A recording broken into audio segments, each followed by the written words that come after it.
नमस्कार, मी गणेश गाडगे. तर आज आपण आलेलो आहे सातारा लातूर महामार्ग जो की प्रलंबित प्रश्न राहिला आहे पुसेगावमध्ये, त्यासंबंधी विरोधी पक्षनेते गणेश जाधव यांची मुलाखत घेण्यासाठी पुसेगाव. गणेश दादा नमस्कार. नमस्ते. तर आता जो सगळ्यात चिघळलेला प्रश्न आहे जो की सातारा लातूर महामार्गाचा, तर एवढ्या दिवस हा प्रलंबित प्रश्न राहिला आहे, त्याच्यावर ग्रामपंचायत आजपर्यंत किंवा प्रशासन यावर कोणती कारवाई काय करत नाही? नमस्ते. आमचे मित्र तरुण भारतचे पत्रकार गणेश गाडगे यांनी विचारलेल्या प्रश्नाला बरेच दिवस झाला हा प्रश्न चिघळलेला आहे. चिघळलेला आहे का चिघळवलेला आहे हे संपूर्ण गावकऱ्यांना माहिती आहे. पुसेगाव ग्रामपंचायत म्हणून ही जी बांधकामं आहेत, ही बांधकामं हा राज्य महामार्ग असताना केलेली बांधकामं आहेत. म्हणजे 50 वर्षापूर्वी हा राज्य महामार्ग होता आपला. आता तो 2017-18 साली राष्ट्रीय महामार्ग झालाय.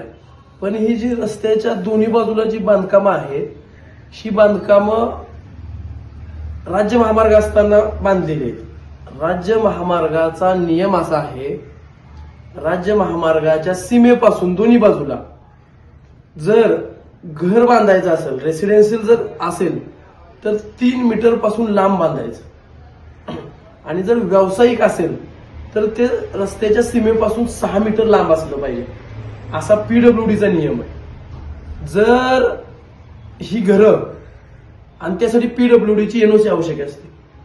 म्हणजे ह्याच्यातलं मेन जर कोणतं कागदपत्र असेल इथं काही बांधकाम करण्यासाठी, तर पीडब्ल्यूडीची एनओसी. जर रस्त्याच्या दुतर्फा जी काही घरं आहेत, जी काही बांधकामं आहेत, ह्यांच्याजवळ जर पीडब्ल्यूडीची एनओसी नसेल तर ही बांधकामं अनधिकृत आहेत.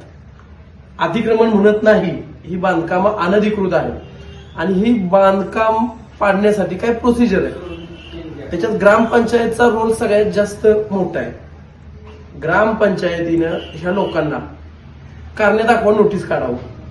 त्या नोटीसमध्ये त्यांनी असा उल्लेख करावा की तुमच्याकडं ह्या बांधकाम करण्यासंदर्भात जेव्हा तुम्ही ही बांधकामं केली, ती बांधकाम सुरू करताना तुम्ही कुठल्या कुठल्या परमिशन घेतल्या.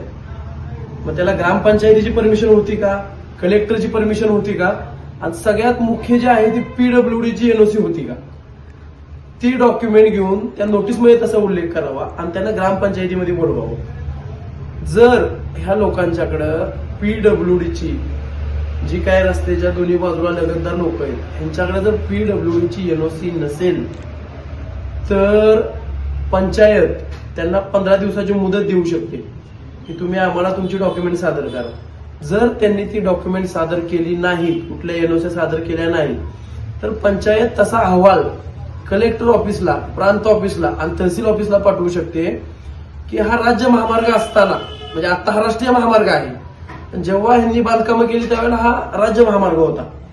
राज्य महामार्ग असताना ह्यांनी कोणतीही परमिशन न घेता सदरची बांधकामं केलेली आहेत, तरी तहसीलदार असेल, प्रांत असेल, कलेक्टर साहेब असतील, त्यांनी त्याच्यावरती कारवाई करावी. आणि त्या संदर्भात जर कलेक्टरांनी किंवा प्रांतांनी तसं ग्रामपंचायतीला सूचना केल्या की ही बांधकामं अनधिकृत आहेत, तर तो पाडण्याचा अधिकार ग्रामपंचायतीला, ग्रामसभेला 100% आहे. आणि ह्याच्यामध्ये म्हणजे पंचायतीवरती कुठलीही कारवाई होऊ शकत नाही. पण त्याला एक प्रोसेस आहे. त्या प्रोसेस प्रमाणे जर पंचायतीने हे केलं तर एवढ्या वर्षाचा प्रलंबित प्रश्न कायमस्वरूपी निकाली लागेल. आजची तिथली परिस्थिती अशी आहे, तिथं 10 मीटर रस्ता आहे. ग्रामसभेत ठराव झालाय गावकऱ्यांचा की आपल्याला तिथं 12 मीटर रस्ता पाहिजे. विषय 2 मीटरचा आहे. जर हा प्रश्न कायदेशीररित्या सोडवायचा म्हटलं तर दोन्ही बाजूला 3-3 मीटर त्या लगतच्या लोकांना सोडावं लागेल. एवढा मोठा पेच तयार होईल तिथं. तरी एकतर ग्रामपंचायतीने ही प्रोसेस करावी कायदेशीर, किंवा त्या लोकांशी बोलून त्यांच्याशी सामंजस्याने त्यांना कायदेशीर कारवाई केल्यानंतर काय काय घडू शकतं हे त्यांनी त्या लोकांना सांगावं. त्या लगतदारांचंही कुठल्याही प्रकारचं नुकसान होऊ नये. आणि जर त्यांना पंचायत काही देऊ शकत असेल, किंवा ते पण आपल्या गावचे गावकरी आहेत, एवढे दिवस ते आपल्या गावात, म्हणजे आपल्या गावातलीच लोक आहेत, जर पंचायत त्यांना काही देऊ शकत असेल, पंचायतीचे काही भवानीनगरवरती प्लॉट शिल्लक आहेत, जर त्यांचंही नुकसान करायचं नसेल पंचायतीला, तर पंचायतीनं त्यांना तिथं त्या प्लॉटमध्ये थोडीशी जागा द्यावी. जेवढं घेतील त्या बदल्यात त्यांना तिथं जागा द्यावी आणि हा विषय कायमचा निकाली काढावा. पण जर हा विषय कायदेशीररित्या सोडवायचा म्हटलं तर रस्त्याच्या दोन्ही बाजूला 3-3 मीटर रस्ता खुला होऊ शकतो. ते अधिकार जर ग्रामपंचायतीनं पूर्ण व्यवस्थित प्रोसेस करून कलेक्टर ऑफिसला तसा अहवाल पाठवला तर 2 महिन्यात हा प्रश्न पूर्ण संपू शकतो. तर तसं ते ग्रामपंचायतीने केलं पाहिजे. तुम्ही आता ग्रामपंचायतीमध्ये विरोधी पक्षामध्ये ग्रामपंचायत सदस्य आहात, तर तुम्ही यावर कोणता आवाज उठवला का आजपर्यंत, किंवा तुम्ही कोणते आंदोलन केले का याबद्दल? आत्ताच काही दिवसापूर्वी जी पहिली ग्रामसभा झाली या विषयासंदर्भात, त्या ग्रामसभेत आम्ही ग्रामस्थांच्या मदतीनं जे लोकांना अपेक्षित आहे, लोकांना असं वाटतं की तिथं 12 मीटरनं रस्ता झाला पाहिजे, तर आम्ही आवाज उठवून तो 12 मीटरचा ठराव करून घेतलेला आहे. पण आता असं झालंय, ग्रामपंचायत त्याच्यावरती एकतर मला असं वाटतं त्यांना ह्या नियमांविषयी माहिती नसावी, की बाबा हे काय कायदे आहेत, काय नियम आहे, किंवा त्यांनी तसं त्याचा कधी अभ्यास केला नसावा, हे एक पहिलं कारण असू शकतं. किंवा त्यांना तो रस्ता जसं गाव म्हणतंय त्या पद्धतीनं करायचा नसावा, म्हणून यांची भूमिका आहे. ज्या पद्धतीनं मी म्हणजे जी प्रोसेस सांगतोय त्या पद्धतीनं केलं तर हा प्रश्न कायमस्वरूपी 1-2-3 महिन्यात मिटू शकतो. या संदर्भात ग्रामपंचायतीने समजा जर कोणतंच ठोस पाऊल उचललं नाही तर तुमचं पुढचं नियोजन काय असेल? जर आता आम्ही पुन्हा एकदा ग्रामपंचायतीचे जे कोण प्रमुख आहेत त्यांच्याशी चर्चा करणार आहे. जर त्यांनी ह्या संदर्भात कुठलंही पाऊल उचललं नाही तर आम्ही हायकोर्टामध्ये या संदर्भात जनहित याचिका दाखल करणार आहे. जर हा प्रश्न हायकोर्टात गेला, अगोदर आम्ही कलेक्टर साहेबांना भेटू, तिथली जी काही परिस्थिती आहे की बाबा सदर ज्या लोकांच्याकडे जर कुठल्याही परवानग्या नसतील, पीडब्ल्यूडीच्या एनओसी नसतील, एनएचं म्हणजे कलेक्टर ऑफिसच्या परमिशन नसतील, तर ती बांधकाम अनधिकृत आहेत. आणि जर आम्हाला तिथं जरी दाद नाही मिळाली तर आम्ही हायकोर्टात जाऊन जनहित याचिका दाखल करून कायम स्वरूपीसाठी हा प्रश्न सोडवण्यासाठी आम्ही म्हणजे तयारीत आहे. काल सोशल मीडियावर तुम्ही एक आंदोलन जाहीर केलं होतं, तर ते आंदोलन तुम्ही केलंच नाही. याबद्दल या आंदोलनाचं नक्की काय घडलं? तुम्ही आंदोलन का बरं हे रोखलं? आमची जी रयत संघटना आहे, ज्या संघटनेत मी काम करतो, त्या संघटनेच्या मीटिंग नंतर हे आंदोलन करायचं असं ठरलं. आंदोलनाला बरेच दिवस झाला हा प्रश्न प्रलंबित होता. लोकांच्या भावना तीव्र होत्या की जर प्रशासन काय करत नसेल, कुणी काय स्थानिक ग्रामपंचायत काय करत नसेल तर आपण कायदा हातात घेऊया. त्या पद्धतीनं आम्ही जे काही परिणाम होतील त्या परिणामाचा विचार न करता हे आंदोलन करायचं ठरवलं होतं. त्या पद्धतीनं आमची तयारी झाली होती. पण पोलीस प्रशासनानं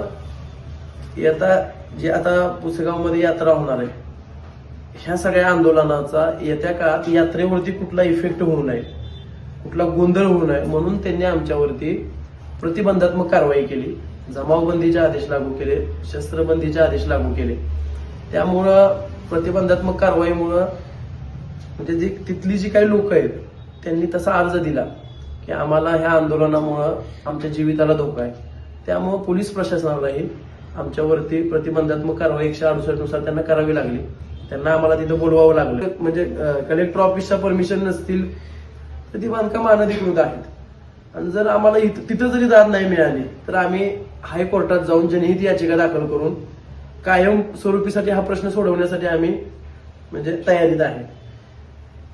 काल सोशल मीडियावर तुम्ही एक आंदोलन जाहीर केलं होतं, तर ते आंदोलन तुम्ही केलंच नाही. याबद्दल या आंदोलनाचं नक्की काय घडलं?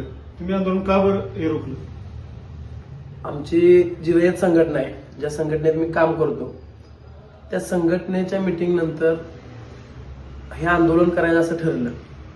आंदोलनाला बरेच दिवस झाला हा प्रश्न प्रलंबित होता. लोकांच्या भावना तीव्र होत्या की जर प्रशासन काय करत नसेल, कुणी काय स्थानिक ग्रामपंचायत काय करत नसेल तर आपण कायदा हातात घेऊया.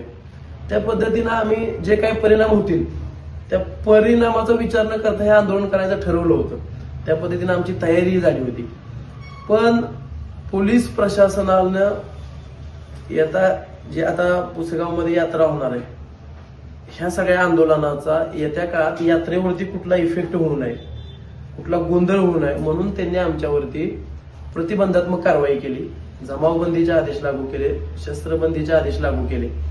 त्यामुळं प्रतिबंधात्मक कारवाईमुळं म्हणजे जी तिथली जी काही लोक आहेत त्यांनी तसा अर्ज दिला की आम्हाला ह्या आंदोलनामुळं आमच्या जीविताला धोका आहे. त्यामुळं पोलीस प्रशासनालाही आमच्यावरती प्रतिबंधात्मक कारवाई 168 नुसार त्यांना करावी लागली. त्यांना आम्हाला तिथं बोलवावं लागलं आणि हे आंदोलन स्थगित करावं असं त्यांनी आम्हाला सांगितलं की भविष्याच्या दृष्टीनं काय यात्रेच्या काळात कुठला गोंधळ होऊ नये. पण ह्या आंदोलनाचा रिझल्ट असा की प्रांत साहेब असतील, तहसीलदार असतील, त्यांनी 12 तारखेला ह्या विषयासाठी पुन्हा एकदा मिटिंग लावलेली. त्या मिटिंग मध्ये पण आमच्या ज्या भावना आहेत त्या आम्ही तिथं मांडू आणि जर काही गोष्टी कायदेशीररित्या काल आम्हाला अडवलं गेलेलं आहे तर आम्ही ठरवलंय, आता आमच्या संघटनेनं ठरवलंय की आम्ही हे कायद्यानं लढू.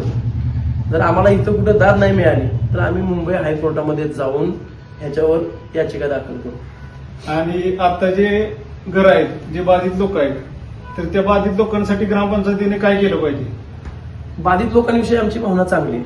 ती लोक आपल्या गावातली आहेत, आमचं त्यांच्याबद्दलचं मत चांगलं आहे. पण जी सत्ताधारी लोक आहेत, आम्ही विरोधी पक्षात आहे, जी सत्ताधारी लोक आहेत त्या सत्ताधारी लोकांनी आपल्याकडे खूप पर्याय आहेत. देवस्थानं काही दिवसापूर्वी आपली जागा विकत घेतलेली आहे. ग्रामपंचायतीकडे भवानीनगरमध्ये काही प्लॉट शिल्लक आहेत. जर खरोखर ग्रामपंचायतीला आणि देवस्थान ट्रस्टला हा जर प्रश्न सोडवायचा असेल तर त्यांनी त्या लोकांना तिथं जेवढं शक्य असेल, जे काही लोक ज्या पद्धतीनं देतील त्या पद्धतीनं त्यांना तिथं त्यांनी त्या जागा द्याव्यात आणि जागा देऊन त्यांचंही नुकसान होऊ नये ह्याची काळजी घ्यावी. विषय सुटण्यासारखा आहे. जर गांभीर्यानं बघितला, म्हणजे पुसेगावच्या सत्ताधाऱ्यांनी जर हा विषय गांभीर्यानं बघितला तर हा विषय फक्त आणि फक्त 10 ते 15 दिवसात संपू शकतो. पण नक्की त्यांची काय भूमिका आहे, हा विषय असाच सगळ्यावर ठेवायचा आहे. आज एक गोष्ट झाली ह्या माध्यमातून, दोन्ही बाजूंना रस्ता केलाय आणि मध्ये रस्ता पेंडिंग ठेवलाय. ह्या गोष्टीमुळे त्या बाधित लोकांवरती अख्ख्या गावाचा रोष तयार झालाय. मग हे कुणी केलं? ह्यात राजकारण होतं का? किंवा त्या लोकांना जाणून बुजून म्हणजे त्रास द्यायचा की जाणून बुजून त्यांची बदनामी करायचा असा काय प्रयत्न होता का? विरोधी पक्ष म्हणून आम्ही त्याच्यावरती आवाज उठवू शकतो, पण त्या गोष्टीवरती कारवाई करायचं काम किंवा त्या गोष्टीतनं मार्ग काढायचं काम सत्ताधारी लोकांचं आहे आणि त्या लोकांनी एवढे दिवस हा प्रश्न सोडवला नाही. तर जो सातारा लातूर महामार्गाचा जो प्रलंबित प्रश्न आहे त्याबद्दल गणेश जाधव यांनी आपल्याला बऱ्यापैकी माहिती दिलेली आहे आणि बाधित लोकांनाही न्याय भेटावा अशी त्यांची